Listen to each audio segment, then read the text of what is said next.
La polémique sur le Conseil constitutionnel suite et peut-être fin. Le président de la République a reçu aujourd'hui les deux protagonistes du drame.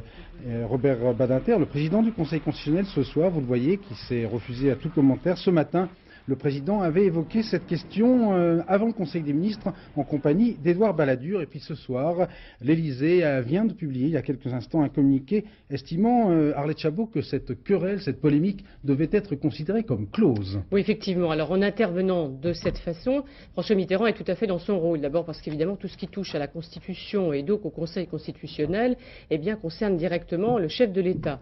Rôle aussi puisqu'il intervient pour apaiser et calmer et terminer donc cette querelle entre le président du Conseil constitutionnel et le Premier ministre. Rappelons simplement d'un mot, le Premier ministre à Versailles lors du Congrès vendredi dernier avait en quelque sorte accusé le Conseil constitutionnel d'aller trop loin. Et en réponse, Robert Badinter, dans les colonnes du Monde, s'était étonné de l'impatience du pouvoir.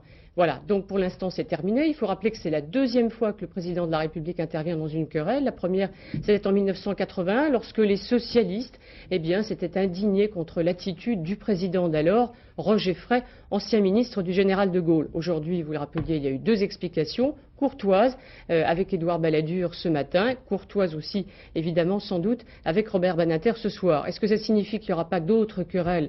Peut-être pas, car le débat autour du rôle des contre-pouvoirs dans la démocratie revient de façon permanente. Là, aujourd'hui, on a évité sans doute une querelle aussi dans la cohabitation, mais on verra ce qui se passera dans quelques mois lorsqu'il s'agira de désigner le successeur de Robert Badinter.